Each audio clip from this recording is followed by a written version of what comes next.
It was a really horrible, like probably 9 months of my life. Like I fell into quite a deep, dark place because I literally felt like everyone hated me. I really wish I could somehow get is like the number of people who've come to me being like, oh my God, I watched your podcast and after that I started flossing. I never thought that I would have that impact. It's only been this year which I've been like, I've woken up again. I need to take this criticism and channel it into a positive place. If they're saying there's not enough evidence behind it, I'm going to throw you 10 papers. People are going to realize that dentists are not just craftsmen, that actually saliva is just as important as blood. Right, Victoria, we made it. We made it. I was just saying before we started, I think you're one of the few people in the dental world that's busier than me. You've been all over the place recently. How's everything been going? It's been going really well. I think it's just been kind of blowing up the oral microbiome, saliva, oral systemic links. And I think because it crosses over into quite a lot of different industries, like medicine, like longevity, wellness, dentistry, there's just a lot of demand and trying to be in multiple places and multiple continents in 1 week. Yeah, that's exciting. So I'm looking forward to getting into all the details of it. I think for me, I'm obviously a passionate biohacker myself. We do lots of testing in the practice. We do vitamin D, we do HB1AC, but I've not implemented saliva testing yet, even though we're friends. I feel very bad saying that. It's okay. But I'm really interested to, from a personal level, learn more about it today and learn about the implementation, because like anything in dentistry, especially for practice owners, I think implementation, an idea is great. It's like AI radiographic diagnosis or assisted diagnosis.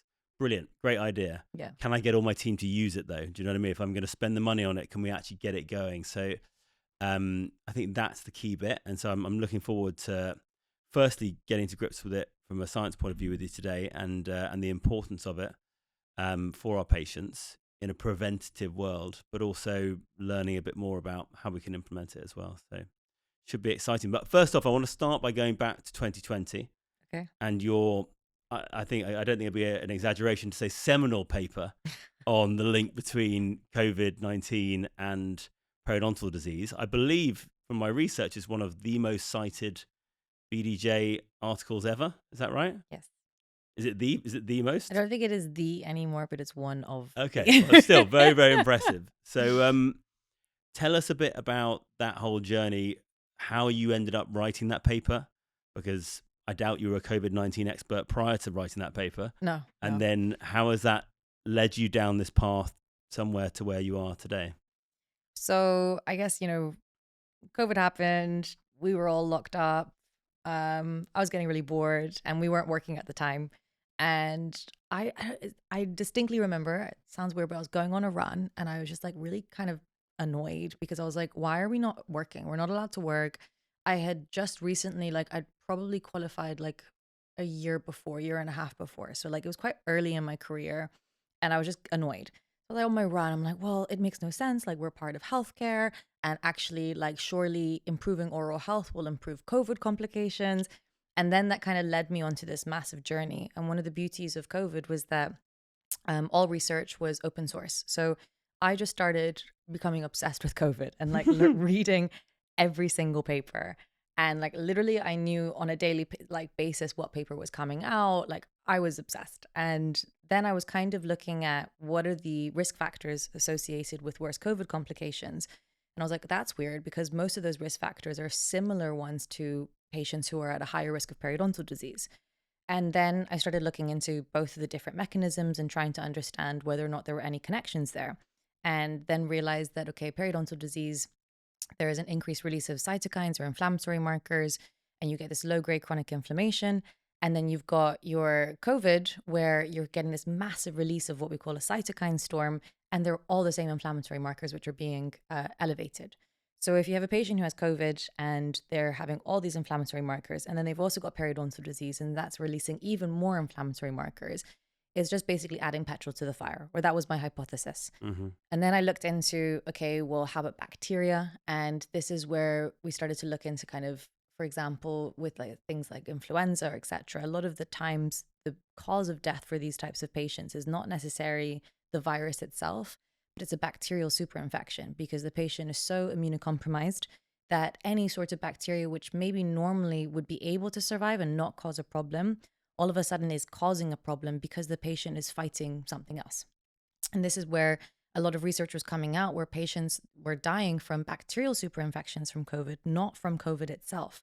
And patients who were being intubated, a lot of them had oral bacteria being found in their bronchoalveolar lavages. And so this is where, again, I was like collecting, literally, I looked like a crazy person with like all these papers. And I was like, okay, well, this links to that and that links to this.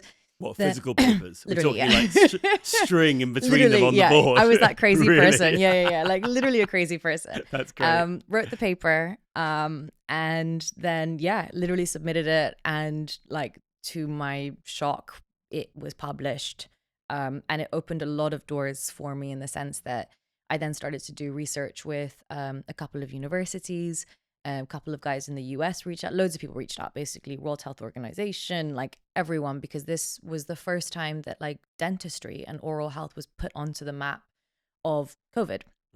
And once I started doing research with some universities to basically see whether or not my hypothesis was correct, one of the things we were doing is we were collecting saliva from patients who were in ICU, because we couldn't go into ICU and check their periodontal health and do a little cute BPE, right? So we're collecting their saliva. And this was the first time I'd ever seen saliva being used in a more diagnostic way.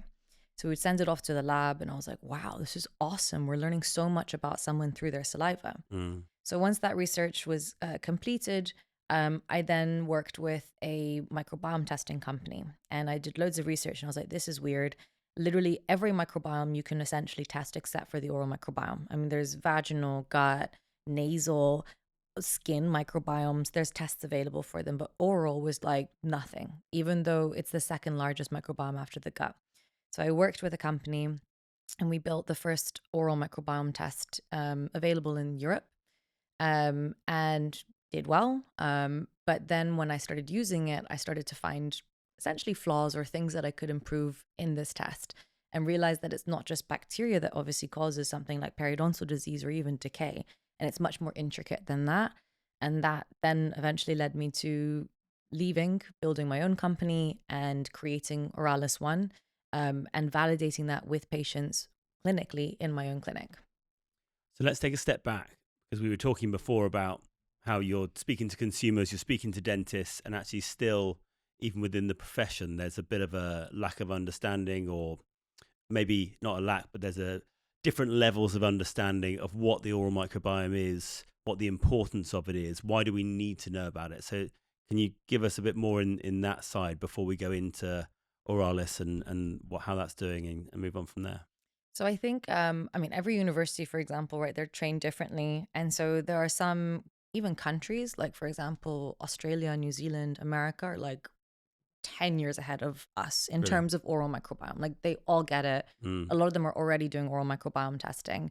And then in the UK, there's been, I would say, some resistance to the idea of saliva testing and the importance of the oral microbiome. I'd like to talk about that resistance more. All right, let's do it. Not yet. We'll come back to that. Okay, so, but one of the things is, I think that, let's take me as an example. When I was at university, I definitely had one or two lectures on the oral microbiome. We learned that there are certain, red complex pathogens that definitely are associated or cause periodontal disease, and something like strep mutans causes decay. Yeah, we know there's Porphyromonas gingivalis. We know there's one that starts with A, but no one can ever remember how to say it properly. Exactly. Right. So we memorize those and we use them to pass our exams. But I don't think, at least for myself, I never thought of that as being clinically. Part of your clinical practice. Yeah, I never thought it was useful. Just memorize the words. Yeah, put it in like the neuroanatomy brainstem slides. Yeah, Krebs cycle. It was like in the same part of my brain. Yeah. Never thought I would use it again. And I think that there's a lot of dental professionals who were exactly the same. And then also the oral systemic side of things, at least when I was at university again, I mean, yes, I knew, perio, diabetes, cardiovascular, right? That was about it. And then now, I mean, in the last kind of 2-3 years, we're now understanding there's over 50 systemic conditions which are associated with oral microbiome dysbiosis or periodontal disease. And so I think honestly, one of the issues with dental professionals is that our our industry and dentistry overall is constantly evolving and changing.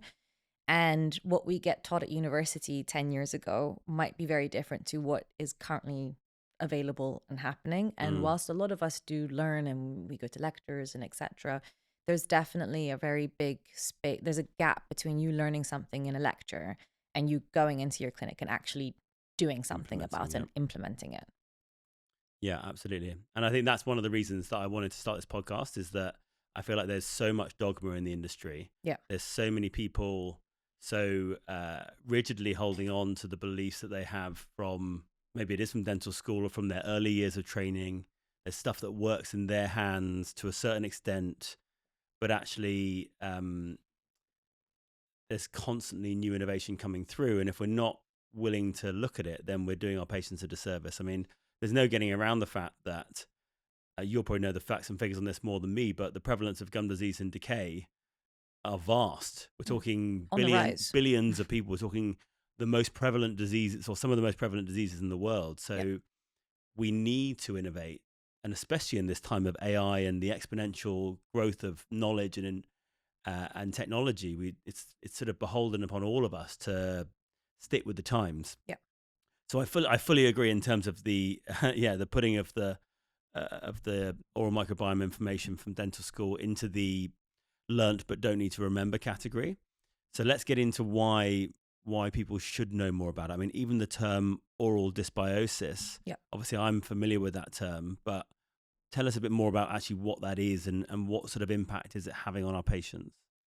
So your oral microbiome is the second largest microbiome after your gut. So it's made up of over 700 different bacteria, and those 700 bacteria make up 2 billion bacteria overall.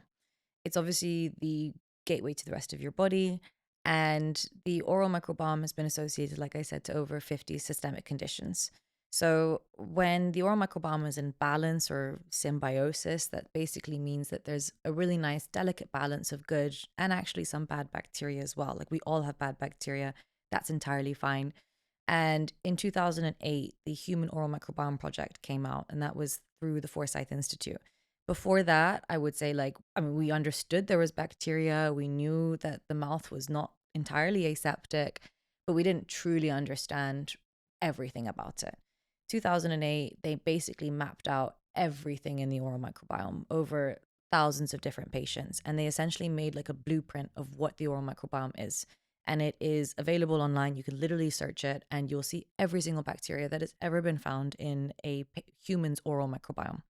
So this then allowed for a lot of research to start and a lot of companies to start using what was inside this blueprint to be like, oh, that's weird. Why is this bacteria here? What is this bacteria doing? But overall, like I said, we've got this really nice balance. And what happens in disease is you get this shift into dysbiosis. So this is where you get higher levels of bad bacteria. And often these bad bacteria start to do bad things. And so a lot of those bacteria are things like your red complex pathogens. So your Porphyromonas gingivalis, your AA, your Fusobacterium nucleatum. And then it kind of goes down in what we call like a hierarchy or a pyramid. And there are different bacteria which at varying levels can do different things. So what might be okay in my body might not be fantastic in your body, which will be very different in someone else's body. Mm. And just to complicate things even more, we then now understand that it's not just bacteria that's causing a lot of these diseases. And I think also this is where there's been quite a lot of kind of, I don't know, hesitation around the oral microbiome, because about like 30, 40 years ago, maybe longer, 50 years ago, people were like, oh, well, great. If Porphyromonas gingivalis and Fusobacterium nucleatum cause periodontal disease, surely I can test it and I can tell someone if they have periodontal disease. So, I have not invented anything special with Oralis. So people tried it and they realized it didn't work. And they said, okay, well, that's weird. Two patients have the same number of bacteria and levels of bacteria, but one has periodontal disease and the other one doesn't. So they kind of scrapped it and they said, whatever, oral microbiome testing, waste of time, and that was kind of the end of it. We're now understanding that, as I said, it's more complicated than just absence or presence of bacteria that causes disease. We're now understanding it's how your body responds to that bacteria. So essentially your host immune response, Mm-hmm. which can be dictated by your habits, by how healthy you are, your genetics, your risk factors, are you smoking, etc. And then also how those bacteria are acting in your body. So we're now also understanding, for example, with something like Porphyromonas gingivalis, that me and you can have the same Porphyromonas gingivalis. I could have a horrible strain that's doing really bad things, releasing lots and lots of virulence factors, toxic enzymes, which are breaking down all of my tissues. And you could have a different strain of Porphyromonas gingivalis that's not really doing anything. Mm-hmm. So there's a lot more intricacy and depth into the oral microbiome than just like you've got this bacteria, therefore you've got gum disease. Yeah. And then in answer to your question, I know that was very convoluted, sorry, but in answer to your question of the oral systemic links and how that's connected, it's kind of, you can boil it down to 3 different mechanisms. So the first is these bacteria, they get imbalanced. You have lots of bad pathogens in your mouth. They release inflammatory markers, and those inflammatory markers can travel through to the rest of your body and cause what we call low-grade chronic inflammation. And then the second is kind of this idea of translocation of bacteria. So you can have bacteria in your mouth, and that bacteria can then travel down to different parts of your body, for example, a faulty heart valve, and cause something like infective endocarditis. But we're seeing it at a lower level on a lot of other patients. So, for example, bacteria which often aren't able to survive in the gut, starting to be able to survive in the gut and causing things like Parkinson's, Alzheimer's. We're seeing it with Fusobacterium nucleatum. Somehow in some patients, it's crossing into the amniotic fluid. Exactly. So we're seeing like bacteria traveling to places and surviving when they shouldn't. And then the third is this idea of metastatic injury. So this is the idea that bacteria, they're traveling through, they're going through the blood, they release toxic enzymes or inflammatory markers, and these can impact how the blood vessels dilate and constrict. And therefore, you're going to have impact on vasodilation. And this is where we see connections with things like cardiovascular disease, Mm-hmm. high blood pressure, kind of even with erectile dysfunction. Mm-hmm. Essentially, blood flow is being impacted by the oral microbiome. Okay.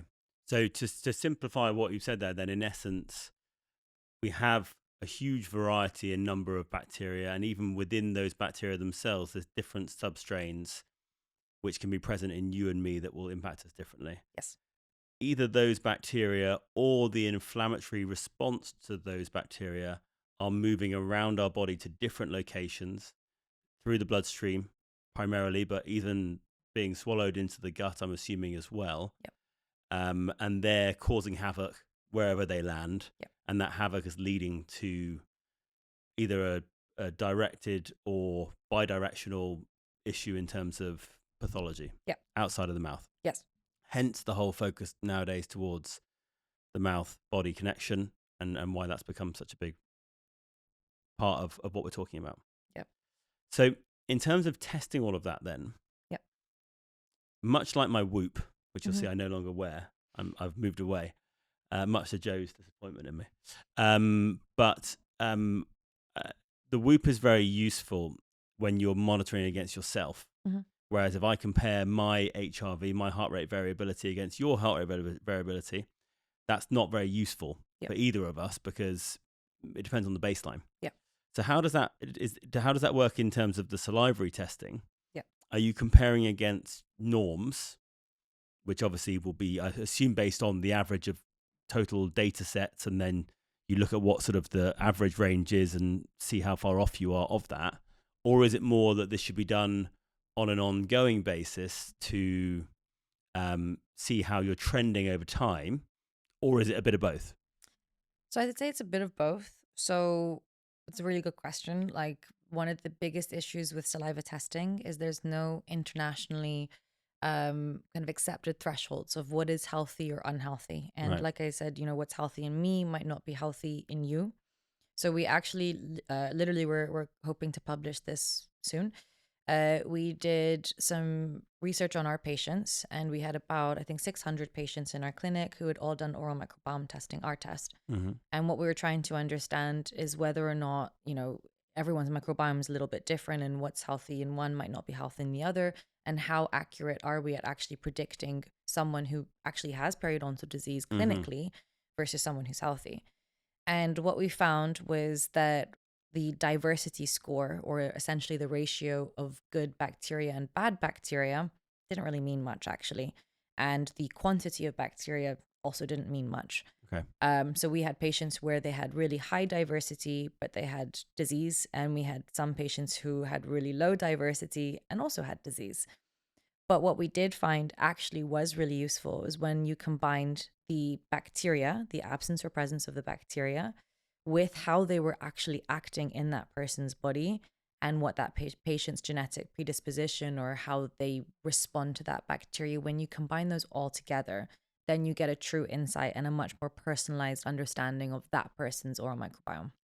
So, in answer to your question, yes, that's what we're doing now. So we've kind of scrapped diversity and we're looking at, what we're trying to build is like, with your Whoop, you've got the biological age. Mm-hmm. We're trying to essentially gamify it too and make it like a oral, well, it's not as sexy as biological age, but it's oral health risk disease score. Trying to think of a better name for that. We need an acronym in there somewhere, Yeah, don't so I we? need a better name for that, but essentially combining all of the different risk factors of a patient from their age, medical history, do they smoke, their family history, their bacteria, genetics, inflammatory markers, strains of bacteria, activity of bacteria, to then give them an understanding of where they are, and then they can retest and essentially try and improve that number. Mm-hmm.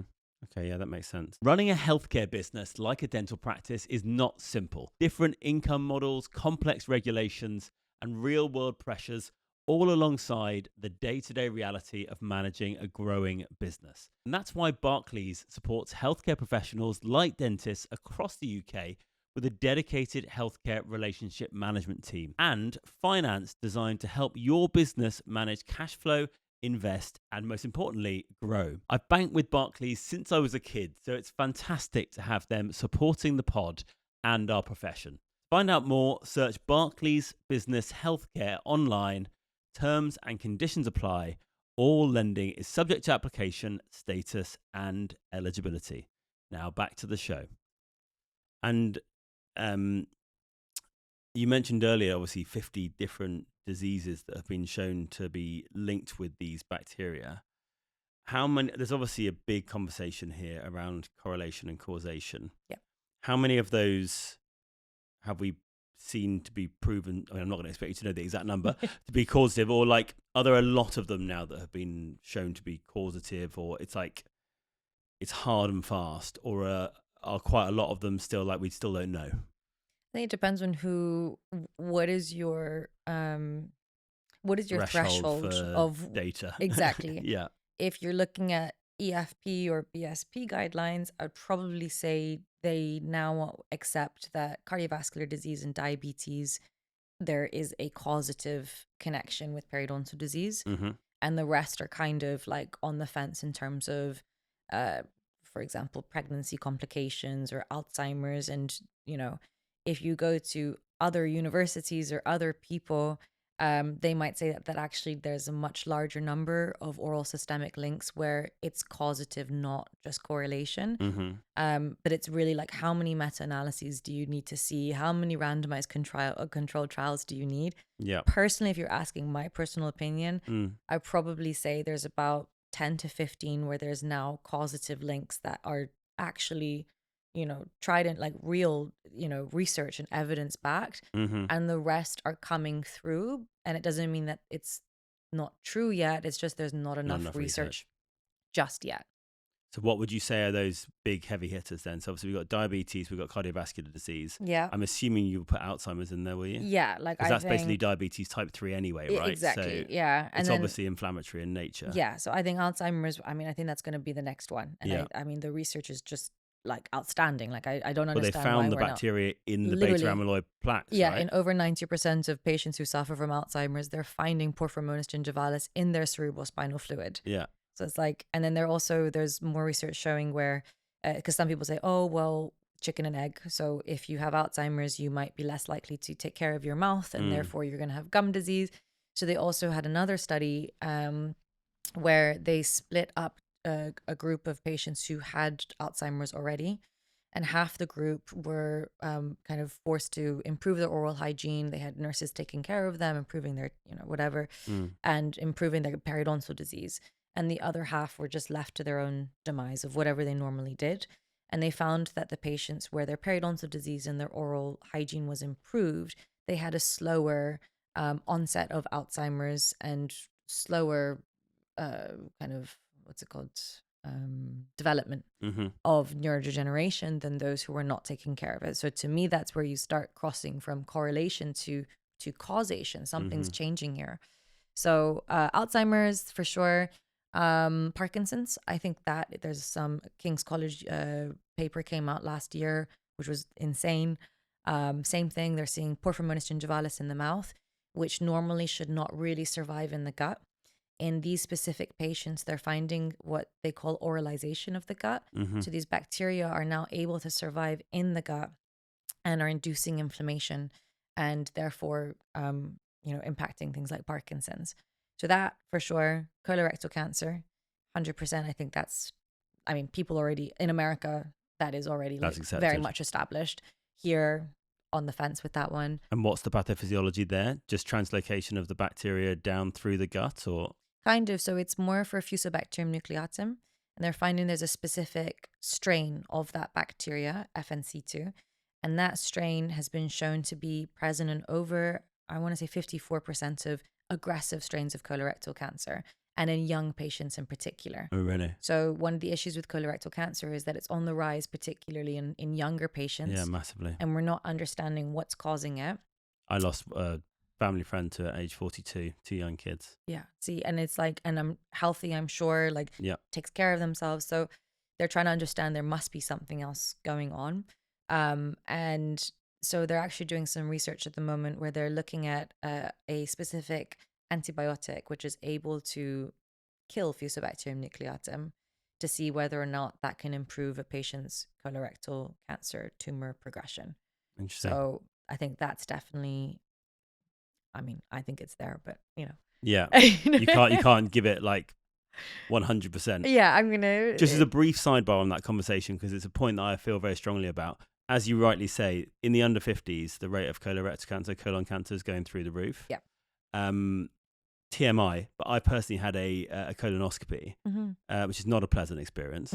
But the reason that I did is that Peter Attia believes that if you have a colonoscopy, because these things are visible during a colonoscopy, your chance of having colon cancer that is fatal is basically completely eradicated. Yeah. So this is just a public health message for everyone. If you're having any symptoms whatsoever, go and get checked out as soon as you can, because these things are so easily treated if they're caught early, much like oral cancer, but obviously slightly less visible than by going to your dentist. So it's really important that people get these things checked out. So if that little brief TMI saves one person or gets them to go and get it checked out, then it'll probably be worth it. So anyway, back to your conversation. So we've got cardiovascular disease, diabetes, Alzheimer's, Parkinson's, colorectal cancer. Yep. What are the other big ones? Let's do, I say infertility.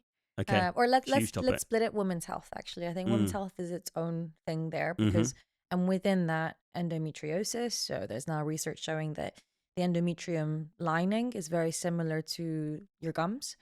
And so patients who have endometriosis have much more bleeding gums and gingivitis, and improving the gingivitis improves their endometriosis, etc. Really?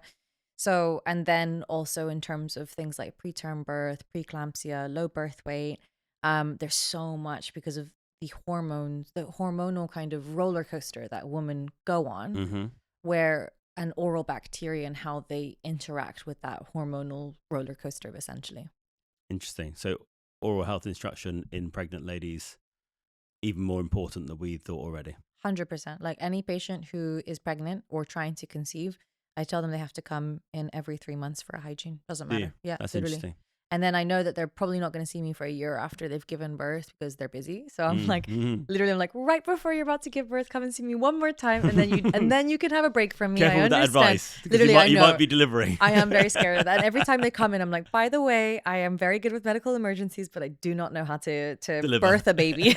That's not me. Okay, so women's health, and I was going to come on to that point later on. Maybe we will, about the difference between the microbiome for men and women. But yeah, obviously infertility, a huge problem. So many of my friends have had fertility issues, IVF, all of that sort of thing. So anything we can do in that area to help is going to be a huge benefit, right? Literally, massively. And I think, and then that leads me to the next one, which would be like men's health in terms of male infertility and also erectile dysfunction. I think this is where the research is coming out a lot more. There was loads of research in the early 2000s, and then it kind of just like died down and no one really spoke about it again.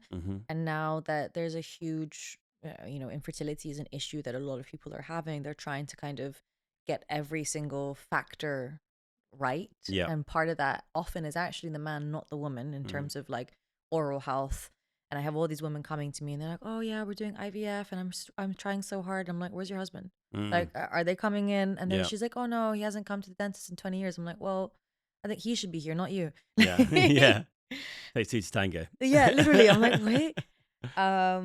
What else is there? Oh, rheumatoid arthritis. Definitely. Massive one there. And actually there was a really big paper that came out this year, which like now it's like slam dunk. Like that is, everyone's like, okay, rheumatoid arthritis, bidirectional relationship with periodontal disease. Bidirectional, really? Yeah. So it's, if your patient has perio, they're much more likely to have rheumatoid arthritis and vice versa. And treating their perio will improve their rheumatoid arthritis.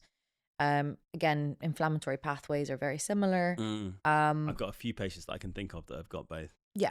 And I'm sure a lot of them, at least, it's this kind of perio which is just like super hard to control. It's like, and quite younger patients as well to be having rheumatoid. Yeah. And it's like impossible to ever really stabilize those types of patients. And in my experience, it's like you think they're stable and then like 4 months later they're like, oh, I'm a bit stressed, and then they've got like pockets of 9mm again. You're like, so that one, trying to think now. There are so many that I don't even know. I'm sure you'll miss a few, but I mean, there's so much there, isn't there? And I mean, my view on this has always been the more armamentarium we can have to talk to our patients about why oral health is so important, the better for our chances of improving oral health, which is obviously what we're all here for, right? Yeah.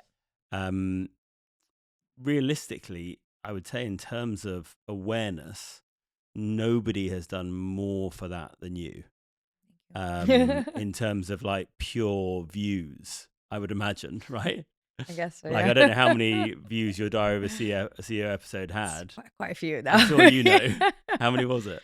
I think it's at least over 1 million. I know that, but I don't know how many. At least, I would have thought. I mean, if we add in the shorts as well, it's going to be well above that. I wish there was one thing I really wish I could somehow get is like the number of people who've come to me like randomly at a bar, at a pub, whatever, being like, oh my God, I watched your podcast and after that I started flossing, or like, and it's like something like so like, I don't know, like I never thought that I would have that impact. And I wish I could somehow find out how many people booked an appointment to see their dentist or their hygienist after they watched the Diary of a CEO podcast. I'm sure a lot.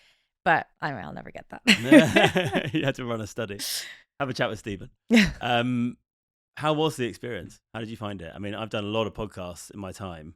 And I've interviewed quite a few guests actually that have been on Diary of a CEO, but I imagine it was pretty intense. You handled it with great professionalism. You looked very relaxed in the show, but how did it go? Well, I was shitting myself, so I was definitely not. Yeah, I'm sure you were. I think it came very fast and like out of nowhere. I literally got an email. I thought it was spam because it was like, hey, would you like to be on the Diary of a CEO podcast? And I'm like, no, like who is this weird person? And like on a weird email address of mine that like I rarely use. Oh, really? So it was like super weird. And then I replied, then they like interviewed me a few times, but like virtually, because they were like, you're not really our normal type of guest. I mean, they've had like, Boris Johnson and like some really big names and, so they interviewed me a couple of times. They're like, are you sure you're able to speak for 2 hours? Are you going to basically like just like choke? Yeah. So they're like, I think they were very worried about me. And so I asked them, I was like, why did you guys choose me? And like, there are so many much bigger names in dentistry. And I think they were trying to find someone who's a little bit in the middle where it's like, not maybe super traditional and conventional, but also maybe not too far on the biological side where maybe there's not as much evidence to support it. Someone who can kind of be in the middle and like float between the two. So they chose me. A week later, I'm in a limo going to his podcast recording studio, and like literally we did it all in one cut. Like it was pretty intense, but I have to give it to Stephen. He's very, very well prepared. Like, I mean, it was as if they'd done like private investigative, you know, whatever on me. So they knew everything about me. And as a result, it helped quite a lot because, you know, he'd be like, oh, like this paper that you published in this year where you did XYZ. And then I'd be like, ah, yeah, like I knew everything. In, Do you know what I mean? But he like brought it in a good way to help me because obviously I was quite nervous. So yeah, it was good on that front. Yeah. Did you know what questions were coming up before you went in? No, I knew approximately obviously the topics. Yeah. But that was it. Okay, interesting. Yeah. So, and he'd done our oral microbiome test, so I knew. Oh, hey, that's good. So I knew he was going, and we just launched our company like 2 weeks before. Like we were not ready for Diary of a CEO type of thing. Literally nothing, like not at all. And like he was probably one of our like first saliva samples going through our lab. It was like literally probably the worst timing for us. Yeah. But we were like, you got like an MVP going out, literally, and then like all of a sudden we're like being flooded with inquiries, and we're like, oh, like what is going on here? Yeah, sounds very similar to our Dragon's Den experience. Yeah, exactly. Yeah, and you're like, oh, okay, just gonna have to wing it. Yeah, exactly. But I mean, that's part of the fun of entrepreneurship, isn't it? And yeah, I mean, you mentioned obviously resistance earlier on, and as I say, I was very, very proud of the way that you represented the profession in that conversation, because I know how difficult it can be being in live recording circumstances. Not many people do, especially not at that level. Yeah. And obviously we recorded our Dragon's Den episode, which was also 2.5 hours of live filming under the studio lights, which can get very warm. Yeah. So yeah, I know how tricky it can be, but you did get, I think, some pretty unfair kickback off the back of the episode. Yeah. What were your thoughts on that? What was your experience of it? Well, I feel like, I'll put it this way, you're the first podcast in the dental industry that I've done since Diary of a CEO, because I felt quite burnt from it. I think I guess like I don't know if anyone doesn't know what happened. Essentially what happened was, you know, I got kind of slammed, and I think the issue is that if you don't know how Stephen Bartlett is and the type of marketing that he does, which is quite provocative and like that is how he does it. And especially with like the shorts and the reels, like he wants to hook you in. And for a lot of what we had recorded, like those shorts and reels, his team had kind of taken things out of context and, you know, dramatized things and sensationalized it. But then, I mean, hopefully if you actually listen to the podcast, you'd then be like, oh, okay, like that's what they meant. But a lot of people didn't listen to the podcast, and they saw these shorts where it's like, I made someone walk again because I treated their gum disease, which I never said. But people were like, oh, like, who is this girl? She's just trying to sensationalize things to make more money. And she's, you know, and I think like with any sort of innovation, like what we're doing at THS Labs with Oralis One, like you're going to get criticism, you're going to get kickback, like it's normal. And if every innovation that came onto the market was not getting any sort of criticism or kickback, like we would be using a ton of products and things which are like unregulated, which don't work, so I totally understand that is part of innovation. Like it has to. It's like for example, Uber, right? It's like Uber came out, taxi drivers were like, this is a waste of time. No one's going to like this. Like, we hate you.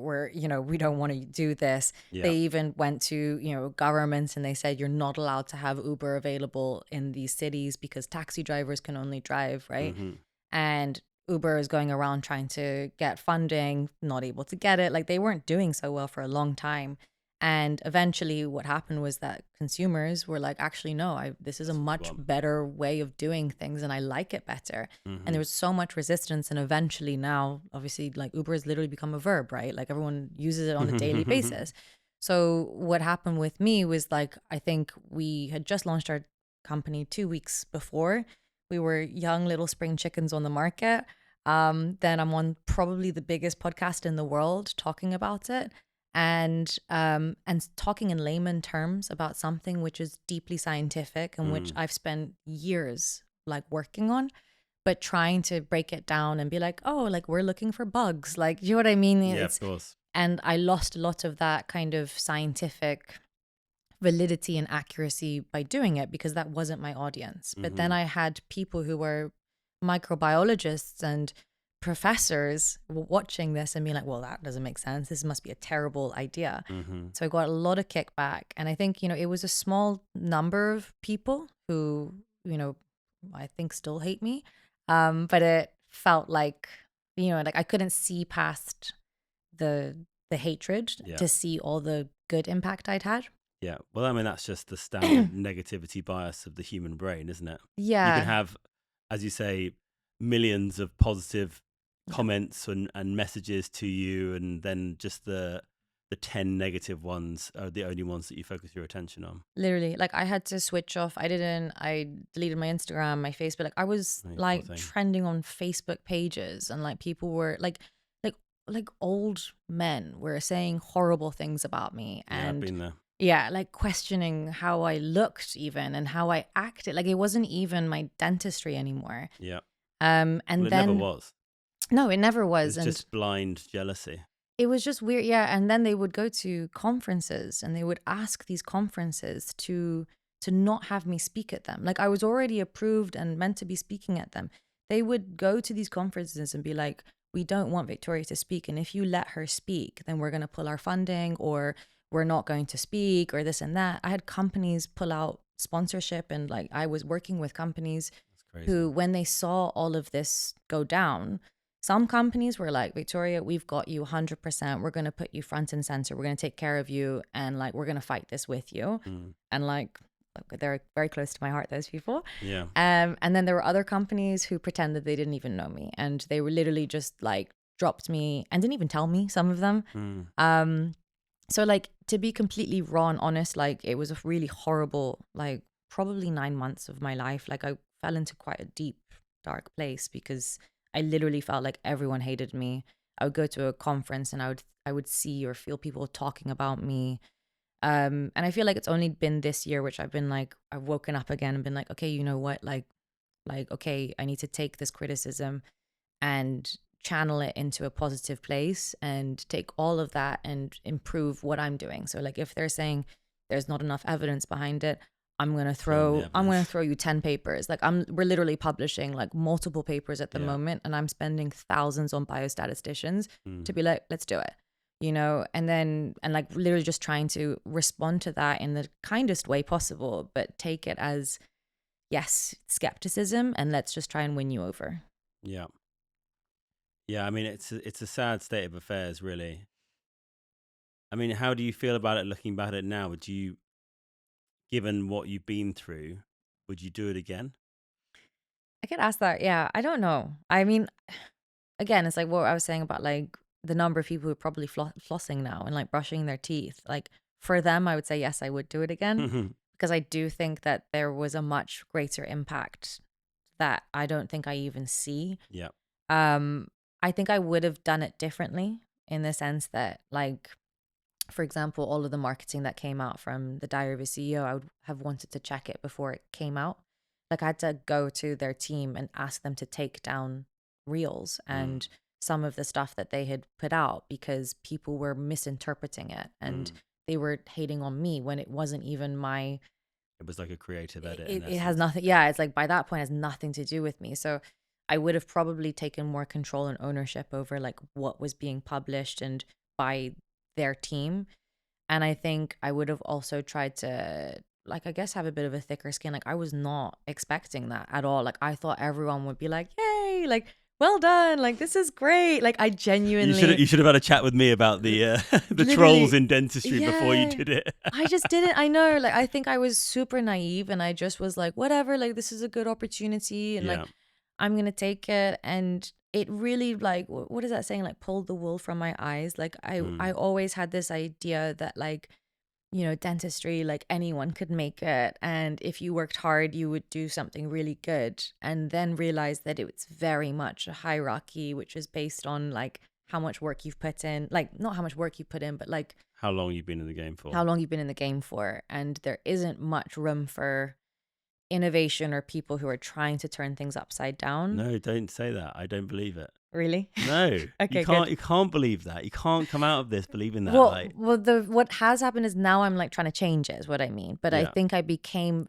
like last year, I was very like, jaded with everything. I was very jaded. And I was like, Yeah. I don't even like the dental industry. Yeah. And then I moved over to the US market where what we were doing and that podcast was like, Welcome with open everyone arms. was like, this is amazing. I mean, I had like deans of universities reach out to me being like, this is incredible. Let's do research. I want to learn more about your test. And then my home base, my UK people are like they don't even want to hear from me. And they're like, don't even, don't talk to us, A very small subsection of very sad people felt that way, not the large majority. And as I said to you at the time when I saw that article come out, and I commented to the individuals that posted it as well, that it was just so anti-innovation. Yeah. And I mean, there's the classic quote from Roosevelt, right, about the man in the arena and how the people in the crowd like to shout at the man in the arena, but they're not the one there with blood and dirt in their face that have actually been there. Like, there's very few people that could even string 3 words together on that podcast, never mind deliver the great public health message that you did on there. So I hope you do realize the positive impact that you've had. And I mean, look at the huge development of the mouth-body connection awareness, of the microbiome awareness that we've seen since then. It's so much more in the average human being's vernacular. It's so much more a part of what I see other dentists talking about. It's like the classic thing where, like, first they laugh at you and then they come alongside you. Do you know what I mean? Yeah. And then they copy you. Yeah, and then they copy you. Yeah, exactly. So like, wait for all the salivary tests to come out from those they're same coming. people. They're literally coming. Same with toothpaste brands. But it's no, as I say, I think it was a really important conversation. And like, even if you do feel like some of the way in which you said stuff on there wasn't perfect, like if those are the words that you're using, I'm not saying that is how I feel, but like, of course, like it's 2 hours of live filming. Yeah. I'm not going to say, I've just talked about my bloody colonoscopy. Like, who knows what's going to come out of your mouth when you're speaking on a live podcast. It's true. Yeah. But I'm really sorry that you had to go through that. And as you rightly say there, the UK market needs to understand that we will continue to fall further and further behind our international counterparts if we refuse to accept anyone that comes through with an innovative or different way of thinking. Yeah. And we've seen this over the years so much. And of course we have to be safe. Yes, of course we have to practice in the most evidence-based way that we can do. But at the same time, you have to do something to create the evidence. Like, you can't be living and working off 10-year-old research all the time. Yeah. Because otherwise, technology is developing. Like, have you not seen the speed of new Claude innovation? Like, you get a new model every month. Yeah. So if you're going to work off 10-year-old data, you're not providing the best the best patient care that you can do. And surely the whole goal has to be that we make people healthier. Yeah, 100%. And I think one of the issues as well that I'm really passionate about is less than 1% of academic research is ever translated into anything that we use clinically or commercially. Less than 1%, 0.6%. So all these people in amazing universities are finding out phenomenal things, new biomarkers, new products. And we as clinicians are not using them in our hands. And a lot of the time, it's a question of like, okay, like we need to test it. Again, totally agree with that. Understand we need to be safe. But one of the issues is that you're now having commercial companies or, who have nothing to do with academia being like, all right, I'm going to make a product and I'm going to use all of these research papers to create it. And there's no support from academia. And they're not really very validated. They're not really, they're maybe not very scientifically backed. And then you've got the academic guys who have built all of this, but they're not creating anything. They're not commercializing which it can be commercialized. Yeah. So we're literally being approached by universities now, by different professors being like, hey, I found this amazing new biomarker panel, which has over 97% specificity and sensitivity for oral cancer. But I don't know how to translate that into a commercial product. Can you help me?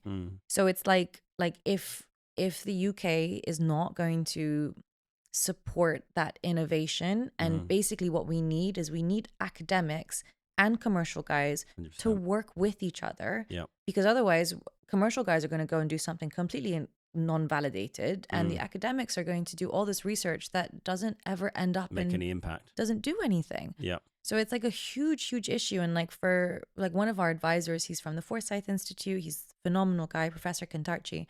He said to me, he said, look, I don't even know 100% what you're doing at THS Labs. Like he was like, I do. But I'm in. He's like, I get it. Like, and he was like, everything that you are saying to me, I truly believe in. And I love like this kind of multi-omics approach of using multiple things, and putting it into an algorithm.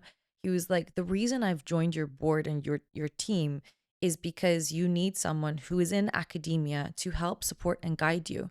Because if you don't have someone doing that, then you're going to go off track and you're not going to do what you're trying to do. And I think that for me was really important. He was like that's what we need. So, I think it's a shame, and but hopefully there's more innovation coming to the UK.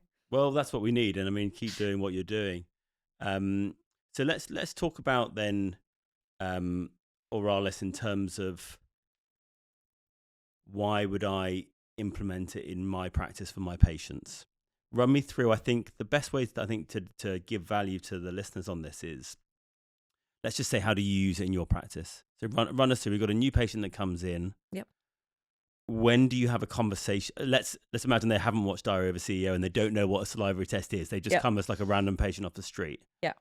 At what stage in that flow, and in what with what type of patient are you recommending a saliva test? And then how are you using that information to help them with their oral health? So what I recommend to new users of Oralis One is start with the simple indications. So if your patient is sitting in the chair and they have periodontal disease, they've got bad breath, or they have a whole host of systemic conditions that we already mentioned, those would be like my easy people to speak to. So let's take the perio patient. We say, okay, look, Mrs. Whatever, you have periodontal disease. This is what the treatment is for it. Periodontal disease is caused by a lot of different factors, such as your bacteria, your inflammation, and your genetics, so your host immune response to that bacteria. And we can treat it without doing any sort of testing if you want, of course. But we have a new saliva test which has just come out. And basically, we're looking at all the different things that essentially can cause gum disease. And a lot of the time, what you'll be surprised by is that it's a lot to do with how your body's responding to that bacteria. And that we can change through diet, through supplementation, through, essentially improving someone's lifestyle. And those types of things we need to do testing for. And you can empower the patient by doing that, essentially. So is Oralis One testing what bacteria are present and in what ratios and volumes, and also the inflammatory markers that are associated with it? Yeah, and also genetics and strains. So it's and this, as you mentioned earlier, that there's different strains of Porphyromonas gingivalis, for example, and some of them are worse than others. Exactly. Okay. For me, the most important bit is the genetics. So, for example, there are genetic mutations like mutation for tumor necrosis factor, which is an inflammatory marker. These patients have been shown That's TNF, have been shown to have an increased risk of periodontal disease by 300%. Wow. And the reason for that is because they're very pro-inflammatory. So even the smallest amount of bacteria, they respond in a very aggressively inflammatory way. So for that type of patient, if you're treating their perio and you're just doing like deep clean, deep clean, deep clean, like you're not understanding the inflammatory side of that. You're just trying to essentially kill bacteria. But you need to improve the patient's response to bacteria, their wound healing capacity. Okay. And that's where, for example, supplementation helps, where you want to reduce the production of inflammatory markers. So, for example, resveratrol is a natural, or it's a supplement which reduces the production of TNF. Really? So you can do those types of things. You can look at trying to switch them into a Mediterranean diet, trying to improve their vitamin D supplementation. Like, I think for many, many years, we've just thought of perio. It's like the same treatment, copy paste for every single patient. We don't do anything differently for any of these patients. Like, I don't understand why. But regardless of that, one of the things we've found has been the most effective is actually compliance. When you have a perio patient, they're like, I don't get it. Why do I have perio? Then you do this test on them and you say, well, look at this. You have very high levels of all of these really bad bacteria and you have loads of inflammation. Like patients, they like quantitative numbers that they can retest. They understand red, green, bad, good, but they don't understand a 6-point pocket chart or, like, oh, this is grade B staged. Like, no one gets those types of things. Of course. Okay. So the genetic testing shows their likelihood to be how they're going to respond to the bacteria. Yeah. Based on inflammation only, in essence. We also look at other mutations, but yeah, the main ones are your inflammatory ones. Fine. And then are you actually measuring the inflammatory markers themselves as well? Yeah. In terms of, again, like volume or? Yeah. Okay, fine. And so again, that'll come up as red or green or amber, I assume, will it, as how much of that you've got. Yeah. So your response to inflammation, how much inflammation you have. Yeah. How much of the different types of bacteria you have, the diversity as you described earlier, which maybe isn't quite as important as we still thought before. Yeah. And then what individual strains of bacteria you have. And I assume there's some particular ones in there that are of concern. And their activity. So that's actually what's really important is, again, let's just use Porphyromonas gingivalis. It can kind of be like switched on and off. So when it's off, it's chilling, not doing anything. When it's on, which can often be triggered by someone's stress, poor diet, lack of sleep, like whatever it is, when that bacteria is switched on, it then starts to release lots of virulence factors. And these virulence factors can break down collagen, they can break down other tissues. Is this like MMP8? Not similar-ish, but not exactly. Okay. But yes, breaks down collagen. And then also those are some of the virulence factors which have been associated with Alzheimer's, for example. So gingipanes, which are released by Porphyromonas gingivalis. So there's about like 15 different virulence factors that this bacteria can release. And what we're finding with a lot of our research is that actually it's the activity of the bacteria. When it's switched on, that's when you get disease. Okay. Not just having Porphyromonas gingivalis in your body. That's interesting. Okay. So this patient's come in. They've got, let's say, high susceptibility to reacting to TNF, for example. They've got lots of inflammatory markers. They've got, let's say, specific bad strains at high levels switched on. You're then going to go at them with a traditional periodontal treatment plan. Yep. RSD, 6-point pocket chart, etc., OHI. You're then going to work on inflammation in terms of diet. Yep. Anything else you're doing there? And the diet and supplementation, I guess. Supplementation. But let's talk a bit about supplementation then. What else are you doing? Is there anything else that you're recommending there? So again, it depends on like each patient, but this particular patient, the main one would be your resveratrol. There's some antioxidant kind of like we might do liposomal glutathione for them, CoQ10. And then some of the more classics like vitamin D. Omega-3. Yeah, your omega-3, 6, 9. We recommend that you check for your HbA1c levels in those types of patients. So, and it all comes in a report. So like the clinician doesn't need to do much. Like the idea is that actually we've created a whole decision tree algorithm which picks up what that patient should do. Okay. And then we have a clinician on our team who goes through the test results, goes through the questionnaire. Maybe let's say your patient is lactose intolerant, right? And they can't have tooth mousse or something. Then we'll be like, disregard that, do this, for example.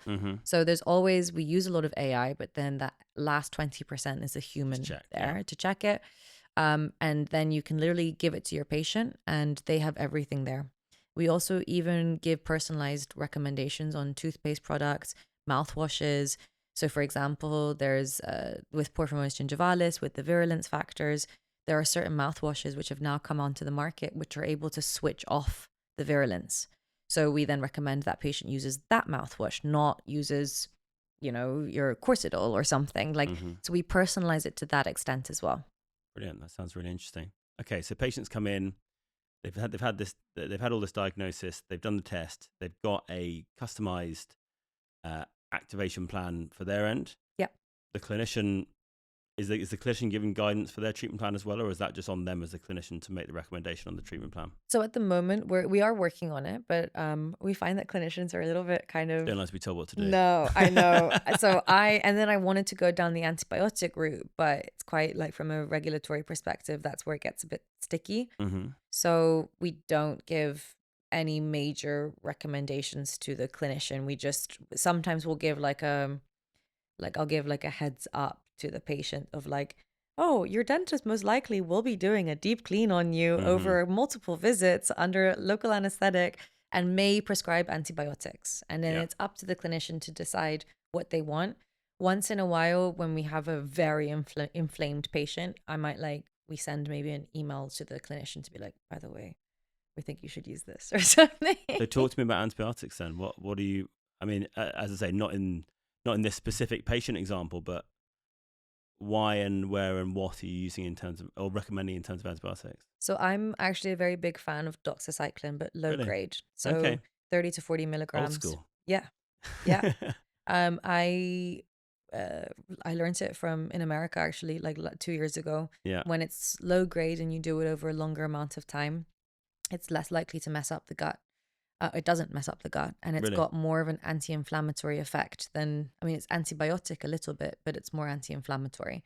So for a patient who's got a lot of inflammation, I actually prefer that.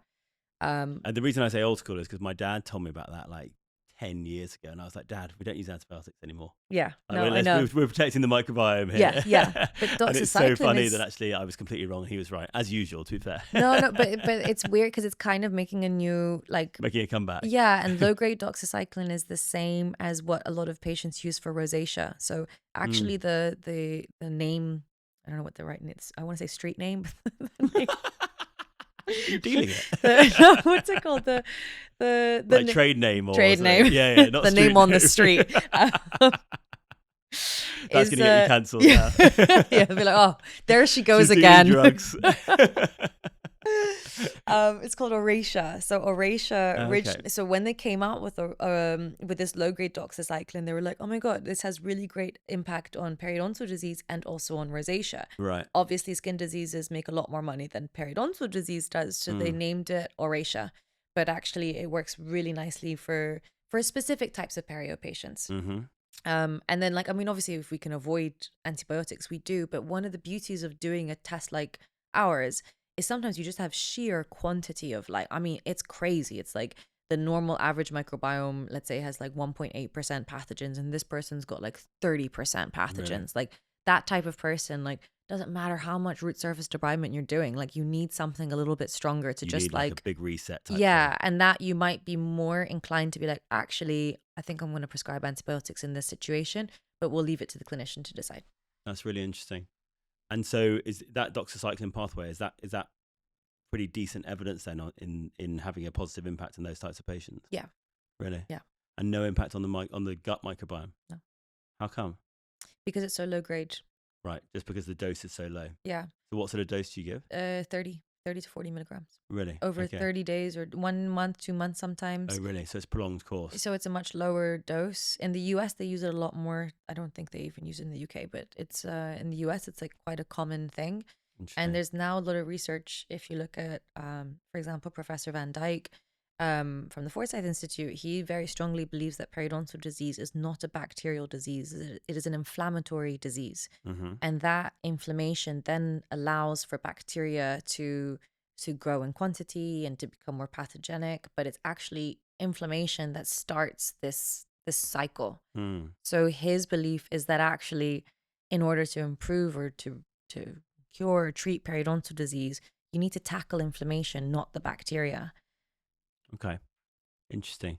So what are we talking about then? Are we saying that there's inflammation in the body leading to a reduction in the natural defenses of the body to defend itself against bacteria, which is then allowing bacterial colonization which then creates a negative cycle. Yeah, and it's this self-perpetuating cycle. So it's called like if you want to search it, anyone, it's called the impede cycle. How So do you spell that? Impede, yeah, IMPEDE. yeah, Yeah, I yeah. think I've seen that somewhere. And he's working on treatments which are called resolvins, and these resolvins literally resolve inflammatory markers. So it like mops them up, sweeps them up so that it helps. And he's showing that through using that, he's able to improve periodontal health. Very interesting. And so that differs from, in terms of how that changes my treatment methodology, I've still obviously got to reduce the bacterial load regardless, right? Yeah, So we've yeah. still got to disrupt the biofilm. Yeah. We've still got to be getting in those pockets and cleaning them out. 100%, yeah. But we need to be supporting the body Yes. in terms of its response to the excessive inflammation, both Exactly. by reducing the inflammation full stop Yeah. systemically, Yeah. but also having an impact locally on that as well. Is that what he's getting at? Yeah, basically. Because also, like, I'm sure, you've had two patients before where one brushes their teeth 4 times a day, everything perfect, never smoked, has terrible gum disease, and Yeah. you just don't understand. And you Yeah. have another patient who smokes 40 cigarettes a day, drinks, doesn't brush their teeth, and they don't have perio. Mm-hmm. So in those patients, that person who's not brushing their teeth, they have the bacteria, right? But they're not getting the disease. And the other patient doesn't have the bacteria or has very small amounts, but is getting the disease. So this is where inflammation plays a massive role in that. Okay, really interesting. And so then from there, I imagine especially with those doxycycline patients where you are putting them on that course and they've got this really high level of red complex pathogens at that stage, when are you then retesting? So Or are you retesting? we're retesting about 6 to 9 months later. Okay. Yeah. So, and we're coming out with a retest option at the moment. At the moment, you can just buy our test again, but we're basically also doing some research to essentially boil down what are the biomarkers which are really being indicated in like a retest. Like, you don't need to retest your genetics, right? So, Of course. and there'll be certain, for example, the activity of Porphyromonas gingivalis, like that's really important, but maybe absence or presence of like a specific commensal might not be needed. So we're basically trying to create like a super panel of the top 10. And the less things you test for, obviously, the cheaper you can run the test at. Yeah. So then the dream is that we can create a retest, which is, I don't know, 50 pounds, and you can retest it. And that can be something that a patient then keeps on doing. Yeah. And gamifies it and says, okay, wow, like my oral health risk disease score is still trying to find the name, but has gone up 5 points because I've improved XYZ, those types of things. Yeah. Yeah, that makes sense. How much is the test at the moment? So for a patient to buy it, it's £299. And for a clinician at the moment, it starts at, it's £220. Right. But the more tests you buy, we have loads of different packages. It can go down to about £160 per test. Okay. Super interesting.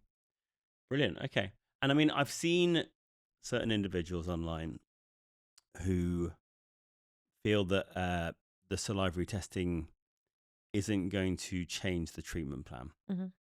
What do you say? I mean, you've touched on it a little bit already, but I just want to double click on that question because I'm sure it will be a question that people have with something new. They want to make sure that if someone's investing that level of investment, that it's proving out to really have a positive impact. So what do you say to those people? So I think, like, if you want how do I put it? In terms of like the answer I would always give would be that we're not necessarily always changing the treatment plan, but we're changing how the patient sees their oral health, and that will in itself change your treatment plan. Yeah. Like, you're so, basically giving more motivation. Exactly. In You're empowering the patient, you're making them more compliant, because for once you're decoding their oral health and they're understanding something in numbers and colors that they can continue to retest. And that in itself, we found, has improved patients' periodontal disease, and the compliance in their treatment. If we get into the intricacies of it, if you ask me kind of like not in front of the camera, I would say, yes, I think there are no cameras here, don't worry. But like I would say, if you want my personal opinion, I think that the way I use it, it does change the way I will treatment plan someone. Because, for example, again, one patient's very much bacteria heavy periodontal disease, that might be more of like they just need a lot of mechanical debridement, biofilm disruption, maybe some antibiotics in that case. You have another patient where they're very, very, very pro-inflammatory type of person, lots and lots of inflammation happening, not as much bacteria. Then you wouldn't just be like throwing antibiotics at that type of person and telling them to just keep coming in for RSD, right? So I do treat people a little bit differently, but because it's not in the guidelines to do those types of things, we very much say it's more to do with like empowering patients at this point, with us researching in the background, like how can we actually make sure that we improve patients' treatment outcomes properly? And how can we maybe one day incorporate those into guidelines? Yeah, makes sense. So in your mind, you've got the heavy bacterial load patient and you've got the super inflammation patient. And they require slightly different routes to try and get them disease free. And then you've got also, by the way, the healthy patient, right? Who they're your biohacker, you know, they just want to improve everything. They're like, I don't need anything. And you do the test and you're like, hey, well, you know, I know you're 32 and you think you're amazingly healthy, but you have certain genetic mutations and virulent strains, which will mean that you most likely will get gum disease at some point in your life. That's really helpful. So it is important at this point that you maybe stop smoking. Maybe you come and have a hygiene every 3 to 4 months instead of once a year. And you can actually stop that patient from getting gum disease in their future. Now you're really talking my language. That's exactly the sort of thing that I'm interested in. I had Christian Coachman on the podcast recently. His episode will come out soon. And he was talking about looking at the last decade of life of your patient, like looking at their last decade of dentistry and trying to build your treatment plans around giving them the best quality of life possible at that stage. And I think that sort of thing speaks really well to that sort of mindset where you're not just reacting. You're trying to proactively educate your patients in a way that they can understand. And people of our generation certainly are that way inclined. Like we're used to looking at data points, we're used to looking at tracking and then making our life decisions based on that fact. Like how many people have stopped drinking as a result of seeing the impact on their sleep score on their Whoop? Not me, I'm still drinking, but I at least know even more so. Is that now why you how don't bad have it your is. Whoop on now? Yeah, busted. No, I just realised I wasn't changing any of my behaviours anymore. It's fine. So, life's about balance. That's what I say. For sure. So yeah, I think that's really, really interesting. And I think that would definitely appeal to my sort of patients, especially who are sort of looking to optimize, looking for the best, looking to prevent as opposed to just accepting. And so in terms of the inflammatory markers, it's checking that. Does it give you a visualization of systemic inflammatory status that they can then use for the rest of their body and the rest of their health in a way that they probably have? Most people probably haven't had their inflammation checked before, realistically. No, so because a lot of inflammation that we might find in the mouth is often systemically linked or whatnot, we will be able to give you an insight into your general inflammation as well. And so are you doing any bloods in the practice? Yes, we do personally, And we also test we do CRP. We do a lot of other normal, we take bloods as well. Let's get into the Health Society then. Okay. Obviously, you guys are doing quite a lot of stuff differently there. Obviously, we've covered Oralis. I want to come back to that a little bit more from an entrepreneurship side of things in a second, but let's talk more about how you define yourself as a dentist. Are you a holistic dentist? Are you a biological dentist? Are you a what other names are there? Wellness dentist? Functional. Functional, that's another one, yeah. I guess no one actually calls themselves a traditional dentist, but you've also a normal dentist. I am a conventional dentist. I mean, I guess, I mean, I don't know. There's no good word for it, is no, there? I call myself a functional dentist. And the reason, in my head, there's this kind of spectrum where you've got your like super traditional conventional dentists who are like maybe still placing amalgams. Like they're just kind of bread and butter dentistry. And then you've got on the other side of the spectrum, at the very other end, is like your biological dentists who believe that all amalgam needs to be removed. Any titanium implants need to be removed and replaced with ceramic. That most people have cavitations, that root canals are like, all should be taken out. For me, they're a little bit too far that way. I'm a little bit more in the middle where I kind of float between the two, because Mm-hmm. there are some things I do believe in terms of the burden of dental care on a patient's general health, which is what a lot of biological dentists believe in. Mm-hmm. But I'm also very much, everything I do, I want it to be extremely evidence-based and supported. Mm-hmm. So I take more of a personalized approach where I wouldn't tell every patient who comes to see me, you need to have every root canal taken out, you need to have all your titanium out. I'm also not placing amalgams. Mm. But for example, a patient who has lots of amalgam fillings and they've been referred by their doctor to me and they have really high levels of mercury in their urine and their blood, I might be more inclined to removing their amalgam fillings for them if they want to. Mm-hmm. Or a patient who, they've done allergy testing and they found out that they are actually allergic to nickel and titanium. Maybe you're not going to place a titanium implant into their body. So Mm-hmm. just trying to personalize it a little bit more and not have a blanket approach, either biological or conventional. Yeah. Yeah. No, I think that's all very reasonable. Um, and certainly, I mean, my view on root canals, I'm obviously pro root canal, obviously. But certainly when you take, the more CBCTs you take and the more inflammation and sinus hyperplasia you see around the apex, or the more just straight granulation periapical areas you see around these teeth, with completely asymptomatic, it's very interesting to see how the body's reacting to those previously root treated asymptomatic teeth. Yeah. And it does make you think actually what's going on a more systemic level. Yeah. But also I think people respond differently to things, right? So like there'll be Mm. some there are some patients or these stories that you hear where the dentist removed their root canal treated tooth and they could see again like clearly, and they had like the fatigue had gone and The their brain fog. brain fog had all gone. And then you have another patient who's taken out every root canal treated tooth in their mouth and like nothing's changed. Mm. And a lot of that is to do with like how that body's responding to it. And also the most important thing is like how well done that root canal has been done, Of right? Like course. I'm very, I'm not against root canals. I'm against poorly done root canals. 100%. And unfortunately, a lot of patients out there have really badly done root canals. And so, Or just root canals that were done a long, long time ago.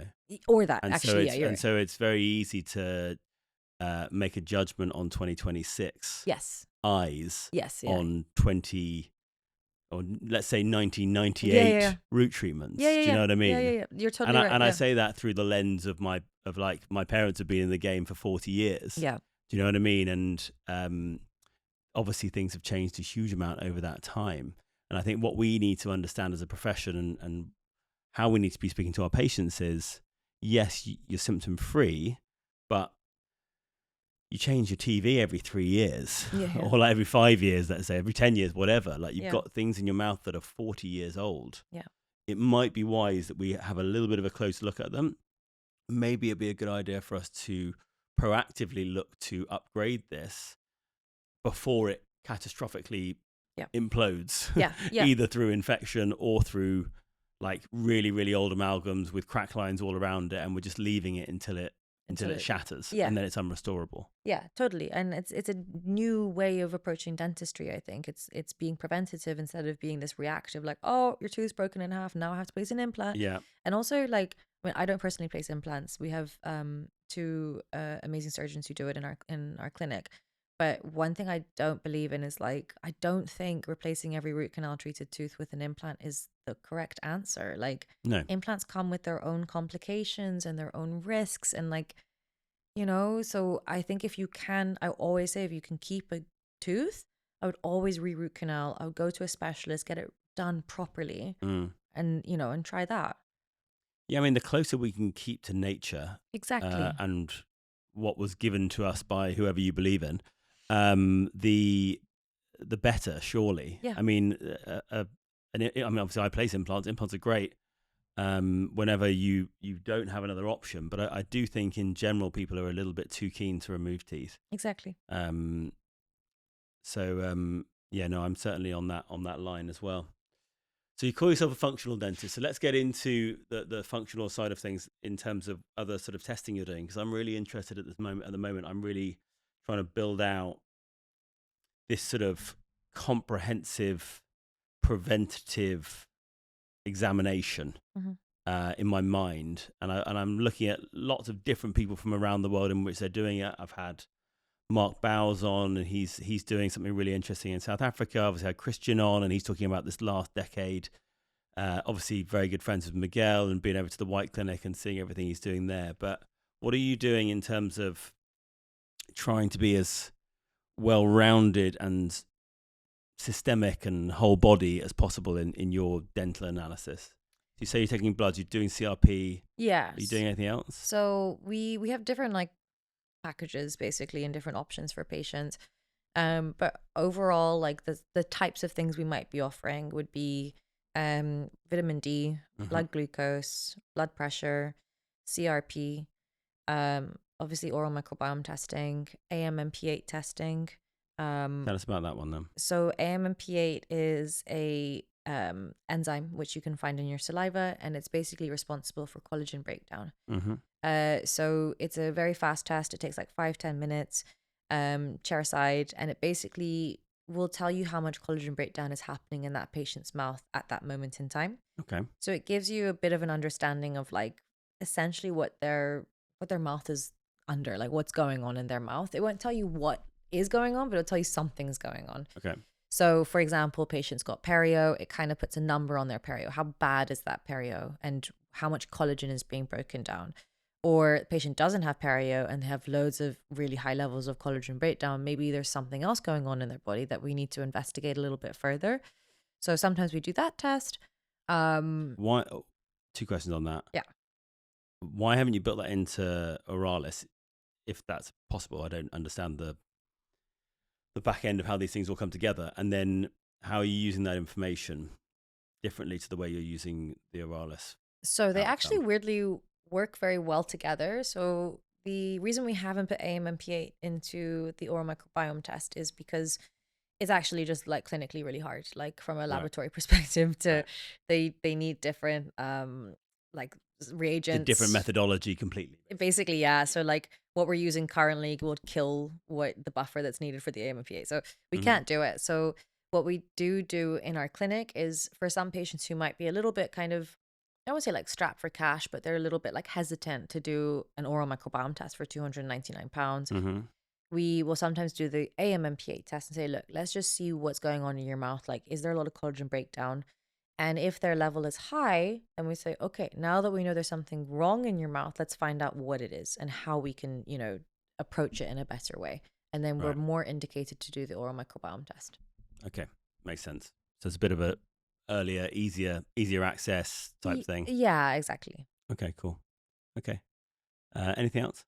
Oh, so then from an Ariane perspective, who's my sister, who's an orthodontist, she does a lot of like airways, breathing, sleep apnea, palatal expansion, like you name it, she's that person there. And then otherwise, we also have a functional medicine practitioner and nutritionist. Okay. So sometimes patients will see the functional medicine practitioner and then be referred to me from the functional medicine practitioner or vice versa. So sometimes, again, there's a bit of work between the two of us. So tell us how that flow works then, because that's obviously quite unique. More so, I guess, from your end. So when are you making referrals and that sort of, what would be sort of the classic patient archetype that you would see that you would then refer to a functional medicine person? So the one that I'm really referring at the moment is bad breath. So I would interesting. say, I think only 20 to 30% of bad breath patients are actually because of their oral health or their oral microbiome. It's actually generally gut issues or tonsil issues or postnasal drip. So the majority are actually SIBO, gut problems. So the moment I have a patient who's like, oh, I have bad breath, I'm like, do you have gut problems? Do you have issues passing stool? Do you have, any kind of, what's it called, bloating? And if they do, then I send them to the functional medicine practitioner because most likely they have SIBO or H. pylori or something which is actually causing, or acid reflux. What's SIBO for people that don't know? So it's basically, it's a upper intestine infection that a lot of people get and they don't really even realize. And bad breath is often one of the first symptoms of it. Really interesting. So I send all of those. Then if I have a patient, maybe when we're going through their medical history and they've got a lot of other, for example, they're like that metabolic syndrome type of patient, they've got diabetes, they've got a lot going on, and they don't really know what they're doing to treat it. And they've got perio, for example. I'm like, okay, I'm going to need some more help here. Yeah. And they're like, I can't get an appointment with my GP. Exactly. That sort of thing. I don't know. What am I doing? Should I be eating this or whatever? I'm like, okay, Yeah. you need some support from someone else here. That's also a referral. I would say those are the main Yeah, ones. makes sense. Yeah. And so from a practice owner point of view, how does that model work? Do they work like an associate dentist on a sort of percentage-based deal? Yeah. And how often do you have them in the surgery? Once to twice a month. Okay. Cool. So, and then we just on those days we try and see the patient at the same time. Do like a joint clinic type Sometimes thing. we do. Yeah, that's nice. Otherwise we have like conversations at the end of the month, like kind of like an MDT where we just talk through all the different, okay, so this patient, bad breath, what's going on here? Yeah. Yeah, that's the main way we work. And how about the nutritionist? Working in a similar way? Similar way. She's also a periodontist. Sorry, not periodontist. She's a dentist with periodontal special interest. So she treats her own patients basically. Like anyone who's coming in for her perio, she's also probably also doing nutrition. She might do gut microbiome testing on them as well. So will she do like will you sometimes refer them to her just for like a nutrition analysis and recommendation? Yeah. And she's like a qualified nutritionist or something, is she? Yeah. So she's dually qualified. Okay, that's really interesting. Yeah, because I've got a really good friend who's a nutritionist, and I've always loved the idea of getting them in, but just wondered how much work I'd be able to give them or how it would all work. But I mean, it's good to see it in practice. It's slow, but also what we find is the opposite happens too, where this, your functional medicine practitioner, your nutritionist will probably have their own list of patients, and sometimes they do want to see those patients in person. And a lot of the time they work virtually already, so we can do it in a different way where maybe the percentage is different, but they are seeing their own patients in your clinic. And that's also a really nice introduction to your clinic. And they say, actually, oh, well, if you need a dentist, you should come here. And then that also opens that another door there. Bi-directional. Yeah. Like diabetes. Yeah, exactly. Okay, cool. Yeah, that makes sense. So let's talk a bit more about entrepreneurship then. So how old are you, if you don't mind me asking? 30. 30. Very, very young. So you're 30. You've got your own practice and you've got your own startup and you've been on Diary of a CEO. Career's going pretty well so far. Have you always been of an entrepreneurial mindset? Yeah. You have? Yeah, since I was young. Yeah. I mean, Really? from day one. Yeah. I mean, I literally from lemonade stalls to. Oh, the classic story. Yeah, I was that girl. The Okay. dentistry was later, but the like hustler was there from day one. Like I made my own bank. It's called Victoria's Bank. Right. And I used to trade. I used to say I would keep your money safe. And so that was the strapline, was yeah, literally, I'll be like, I'll keep your money safe, and then they would, my family would give me some money, and then they'd be like, oh, can I have my money back? And I'd give them monopoly money. So probably not the best businesswoman at that point. Then literally, then I had an Oyster card business, so I used to make personalized like Oyster card covers. Okay. And I would go to like John Lewis and find fabrics and like laminate them onto Oyster card covers, and I sold them at Christmas markets. I had a fashion brand. I made T-shirts.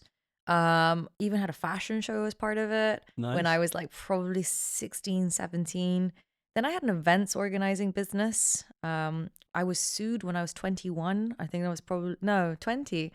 Got sued when I was 20 because of an events organizing business that I had. What happened? Our competitors sued me. Well, basically trademarked my logo for the event organizing business. Wow. And then sued me for using their logo, which was like smart. Really to be honest with you, I was 20. I didn't even know how to register a business. Like I was Don't hate the player, hate the game. Literally, I was like, I just want to party and I want to like have my own. I'll be paid for it. Literally, I basically just saw a gap in the market in terms of like freshers and students.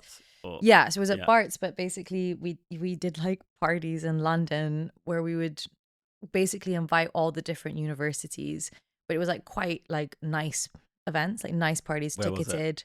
So we did one at like a private members club, for example, and Okay. like different. So it was pretty like nice, Bougie, yeah. but it was like £30 for a ticket, and you get like a free drink and some like food. And it was just basically one of the issues I had when I was at university was like I struggle to make friends with other universities because you're in London. Like it's not a very Not very social. not social. You're not on like a campus, Yeah. and I didn't have that many friends in my dental school, and I struggled to make friends with like people from King's or UCL or whatever.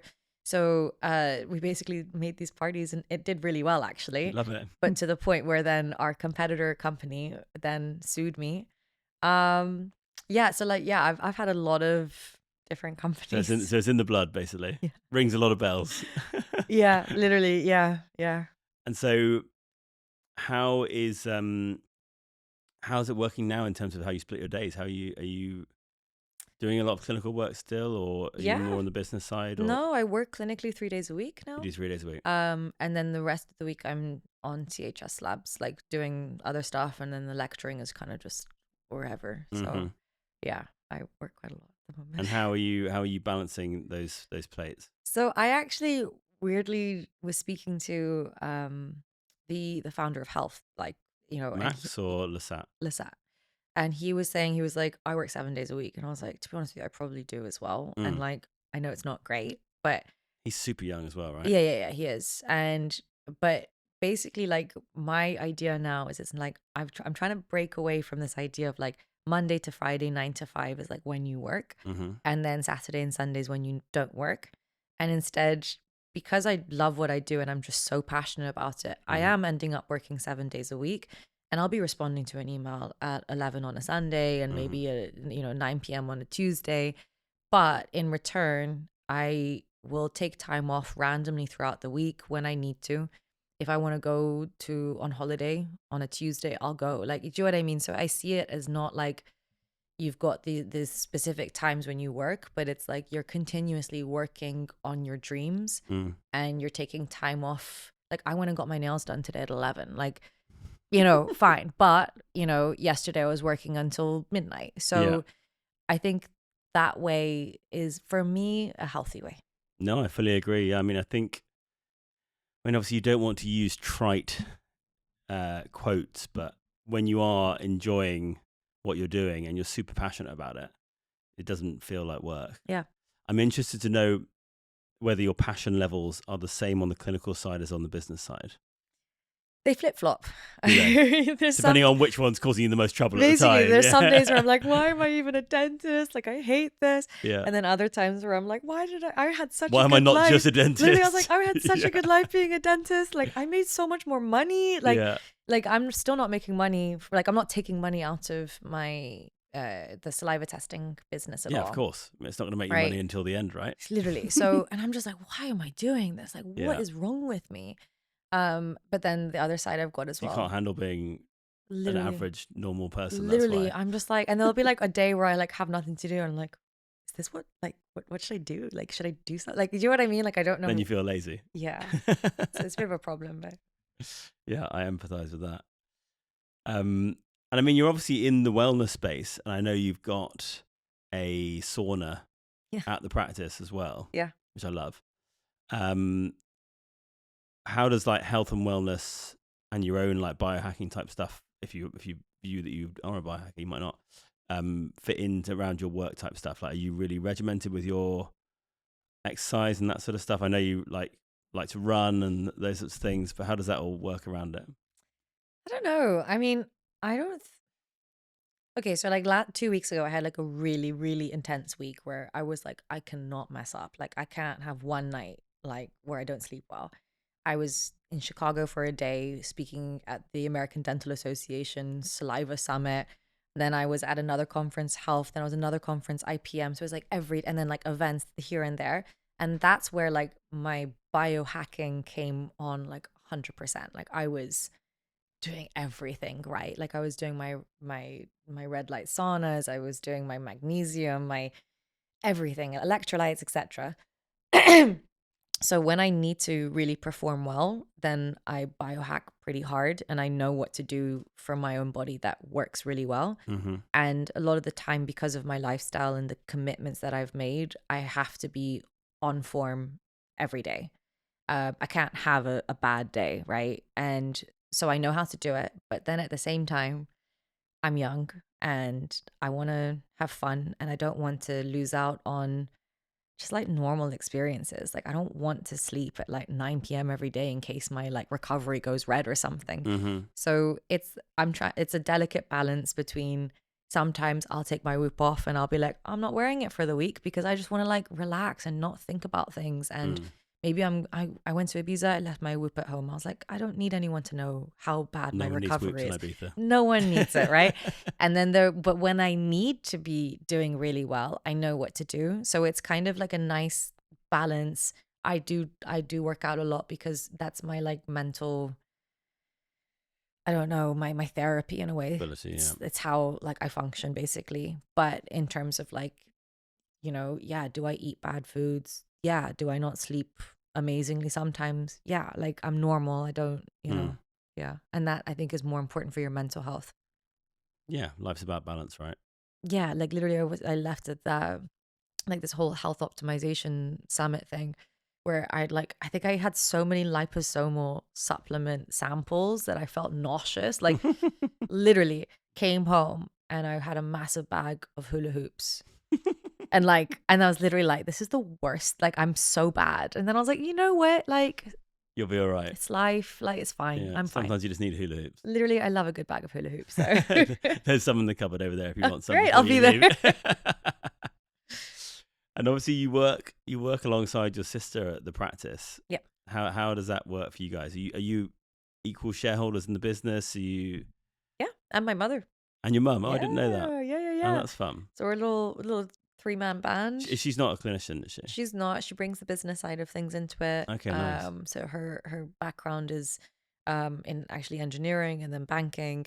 Okay. And I think that's actually really important to have that mindset as part of it, because I think as dentists, we think we're really good at running a business. We're like, yeah, of course I can run a dental practice, but we've never been taught how to run a dental practice. And the way we do things is for us as a clinician. So it was actually really interesting having her where she's thinking about like the patient experience, the journey for them, like everything from like what type of flowers you have out there or like, how do they get greeted and booked and all of those types of things, and the running of the business as well in the most efficient way. And then my sister and I working together as clinicians is actually amazing. Like we were speaking about the other day, because I was like, what would you do if I was just like a really bad dentist? Like imagine if your sister or Ariane was just like a really bad orthodontist. And I was like, gosh, look at that open bite. Like this is embarrassing. Like, and I was like, thank God my sister genuinely, and I know I'm biased, but I think she's genuinely one of the best orthodontists I have ever seen. And I'm so lucky to genuinely just work with her. Yeah. I'd like to hope she thinks the same about me, but it means that like we work really well and I trust her with everything, in every aspect of life.